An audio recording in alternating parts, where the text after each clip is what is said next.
প্রধানমন্ত্রী কোনো রাজ্যে এলে সে প্রশাসনিক হোক বা যে কোনো কাজই হোক না কেন তিনি এলে তাহলে রাজ্যের যে কোনো একজন মন্ত্রীকে রিসিভ করতে হয়। সেই মতো মন্ত্রী চন্দ্রিমা ভট্টাচার্য তিনি গিয়েছিলেন রিসিভ করতে, এবং তারপর যখন তাহেরপুর নামতে পেরে তার চপার আবার নরেন্দ্র মোদীর চপার পৌঁছে যায় এয়ারপোর্টে, তখন দেখা গেল সেখানে আবার চলে এসছেন চন্দ্রিমা ভট্টাচার্য। ভিআইপি লাউঞ্জে নরেন্দ্র মোদী সেখানে ঢুকলেন চন্দ্রিমা ভট্টাচার্য। আরও কি আপডেট আসছে এয়ারপোর্ট থেকে জানবো। অনুপ রয়েছেন আমার সঙ্গে। অনুপ, প্রধানমন্ত্রী যখন একেবারে তাহিরপুরে হেলিকপ্টার নামতে পারে কলকাতায় ফিরে হেলিকপ্টার অবতরণ করে, পরবর্তী বিকল্প ব্যবস্থা কি হবে সেটা নিয়ে যখন এসপিজি এবং রাজ্যের গুরুত্বপূর্ণ বৈঠক চলছে, সেক্ষেত্রে কিন্তু লক্ষ্য করা যায় এখানে ইতিমধ্যেই সেখানে লক্ষ্য করা যায় যে গোটা ঘটনা সেখানে কিন্তু রাজ্যের মন্ত্রী চন্দ্রিমা ভট্টাচার্য তিনি বেরিয়ে যেমন দিচ্ছে, প্রধানমন্ত্রী আসার পরবর্তী ক্ষেত্রে তিনি কিন্তু আবার প্রবেশ করেছেন প্রধানমন্ত্রীর সঙ্গে ভিআইপি লাউঞ্জে। তিনি দেখা করে কথা বলছেন, যেহেতু ওয়েদার খারাপ হওয়ার কারণে প্রধানমন্ত্রী তিনি তাহিরপুরে তার হেলিকপ্টার নামতে না পারে কলকাতায় ফিরে আসে,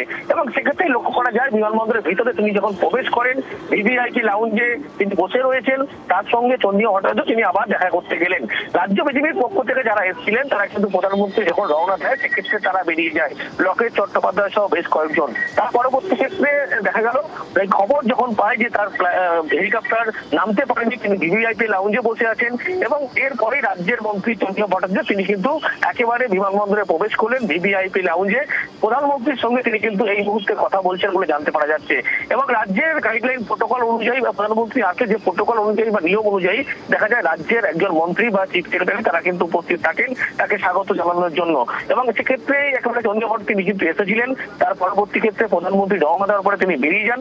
যখন খবর পায় তিনি যখন কলকাতায় এসে পৌঁছেছেন, আবার তার ফ্লাইট নামতে না পারা, তার হেলিকপ্টার নামতে না পারার কারণে, এবং তিনি তৎক্ষণাৎ কিন্তু আবার বিমানবন্দরের ভিতরে প্রবেশ করেন, এবং যেটা জানা যাচ্ছে বিমানবন্দরের ভিতরে এই মুহূর্তে লাউঞ্জে প্রধানমন্ত্রী তিনি বসে রয়েছেন এবং তার সঙ্গে দেখা করতে গিয়েছেন রাজ্যের মন্ত্রী চন্দ্রিমা ভট্টাচার্য। এবং বিকল্প কি ব্যবস্থা হবে এই নিয়ে একদিকে এসপিজির সঙ্গে যখন রাজ্যের এই উচ্চ পর্যায়ে বিকল্প ব্যবস্থার ব্যাপারে কোনো আভাস পাওয়া যাচ্ছে এখনো পর্যন্ত?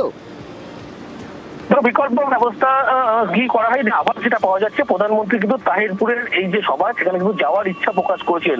সেই জন্য যেহেতু কোনো রাজ্যে প্রধানমন্ত্রী বা কোনো ভিভিআইপি রাষ্ট্রপতির ক্ষেত্রে আসলে যদি তারা হেলিকপ্টার ব্যবহার করে থাকে, সেক্ষেত্রে কিন্তু যদি কোনো একটা সমস্যা হয়ে থাকে সেক্ষেত্রে বিকল্প ব্যবস্থাও করা হয়ে থাকে। সেটা কি, সেক্ষেত্রে রাস্তায় বাসের ব্যারিকেড করা থাকে যাতে প্রধানমন্ত্রী বা দেশের কোনো ভিভিআইপি ব্যক্তি সেই সমস্যায় পৌঁছতে পারে। অনেকগুলো ফ্যাক্টর কাজ করে যাচ্ছে যে তিনি যদি সড়ক পথে এভাবে যান, যে পরিমাণ নিরাপত্তার দরকার হয় সেই নিরাপত্তা এই মুহূর্তে এত দ্রুত দেওয়া সম্ভব কিনা।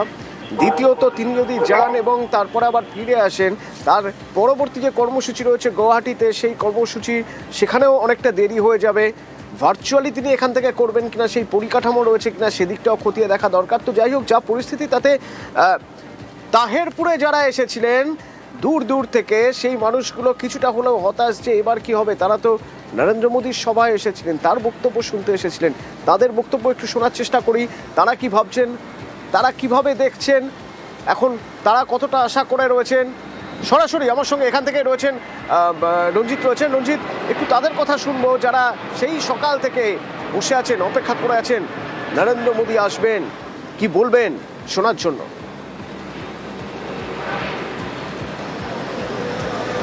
দেখো, একেবারে ভোর থেকে বহু মানুষ তারা দূর দূরান্ত থেকে আজ প্রধানমন্ত্রী নরেন্দ্র মোদীর জনসভায় যোগ দিয়েছেন, এবং এখনও পর্যন্ত তোমায় দেখার চেষ্টা করব এই যে হেলিপ্যাডের বাইরে বহু মানুষ অপেক্ষা রয়েছে।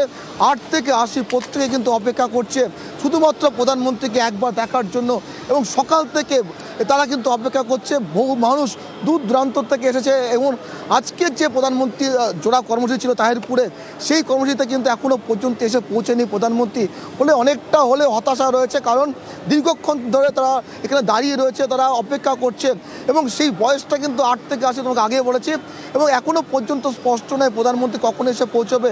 কারণ 11টা 37 মিনিটে যখন তাহিরপুরের আকাশে হেলিকপ্টার চক্কর মারে, তখন কিন্তু একটা উচ্ছ্বাস কিন্তু তৈরি হয়েছিল, কিন্তু তারপর থেকে দেখা যাচ্ছে মানুষ কিন্তু অপেক্ষা করছে যে প্রধানমন্ত্রী কখন আসবে, তার চপার আদৌ এখানে কখন এসে পৌঁছবে, কিন্তু এখনও কিন্তু স্পষ্ট। তবে যেখানে কর্মসূচির আয়োজন করা হয়েছিল হেলিপ্যাড থেকে প্রায় 1 কিলোমিটার দূরে, সেখানে কিন্তু এই মুহূর্তে যে দলীয় যে কর্মসূচি সেটা কিন্তু চলছে। পাশাপাশি আজ 3200 কোটি টাকার বিভিন্ন প্রকল্পের শিলান্যাসের পাশাপাশি বিভিন্ন প্রকল্প আনুষ্ঠানিক উদ্বোধন করার কথা ছিল, কিন্তু এখনো পর্যন্ত যেহেতু প্রধানমন্ত্রী এসে পৌঁছয়নি, যার যে নির্দিষ্ট সময় ছিল সেই নির্দিষ্ট সময় এসে পৌঁছানো সেই সময় কিন্তু পেরিয়ে গেছে, ফলে অনেকটাই কিন্তু হতাশ হয়ে রয়েছে সাধারণ মানুষ থেকে কর্মী সমর্থক যারা রয়েছে। আজ একেবারে মেগা ইভেন্ট বলা যেতে পারে, কারণ নরেন্দ্র মোদী দ্বিতীয়বারের জন্য তাহিরপুরে মাটিতে ধন্যবাদ শুভেন্দু অধিকারী।